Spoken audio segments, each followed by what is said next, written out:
The cost of grocery shopping in New Hampshire has grown painful for many Granite Staters. The U.S. Bureau of Labor Statistics says food costs are up almost 11% in the past year, the largest one-year increase since 1979. We know you've been critical of Democrats and their handling of the economy and inflation. But what action can the U.S. Senate take right now to alleviate food costs for Americans? And we will begin with you, Mr. Fenton. The idea that politicians can fix something right now is exactly part of the reason that we have these problems. Politicians are not the solution. That's not an answer a lot of people want to hear, and it's not an answer that a lot of politicians give. But the truth is, it's very easy for them to break things and very difficult for them to fix things because of nth order effects and second order effects. Every time they take an action, you have other effects that are unintended consequences. That is exactly what we've seen now with the economy. The reason that we have high inflation and high grocery prices is because politicians have broken the money. Politicians have printed money from thin air without accountability, with reckless abandon, and that causes the prices to go up. So what we need is a longer-term solution to get government out of the money printing business, out of the crony capitalism business, and back to allowing more people to have control of their own money and their own finances with sound economic and sound money policies. Mr. Monsharamani?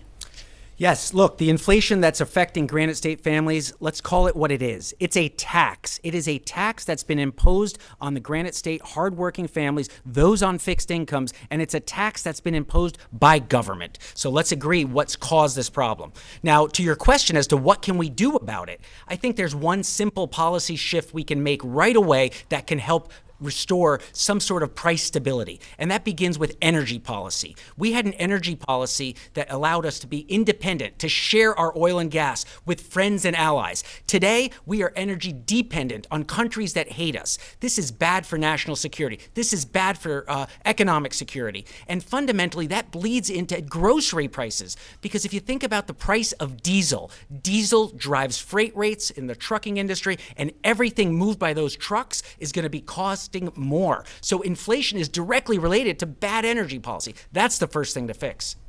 Mr. Smith, what can the U.S. Senate do right now? We got to first identify the problem and how we got there in the first place. We have high inflation and supply chain issues right now because of all of the money that has been pumped into our markets over the last really 2 years. That's what's caused a lot of it, a lot of the out of control spending. The way you bring inflation down and get the economy going again is, number one, you have to stop the spending and have a balanced budget again. I've said let's go back to the Gramm-Rudman amendment from the 1980s that called for a balanced budget, or else there were going to be automatic budget cuts every year. We should make the Trump tax cuts permanent. We should lower the individual income tax rates. We should lower the corporate tax rates. Doing that grows the economic pie. You'll get more revenue that way. I've called for a repeal of the Jones Act, which puts higher costs on transporting liquefied natural gas and oil around the country. And also, we have to cut back a lot of the EPA regulations, which stifle development and stifle investments in more energy production. To you now, Senator Morse. Sure, stop the spending and stop the borrowing. You know, that's the way we can make this work. President Biden, Maggie Hassan, they don't get that message. They don't understand that inflation in June at 9.5%, inflation in July at 8.5%, inflation this past month at over 8%. That's costing the New Hampshire taxpayers 1 month's salary just to pay for that inflation tax. We need to stop that spending. We need to get back to an energy policy that makes us energy independent so we can ship across this country. We need to make sure that the government gets out of our way. That's the way we do things. We've done it here in New Hampshire. We can do it in Washington, doing it the 603 way. And your thoughts, General Bolduc? Well, thank you very much. And I would answer your question very quickly this way. I would say that we need to reverse energy policies that have got us in this position.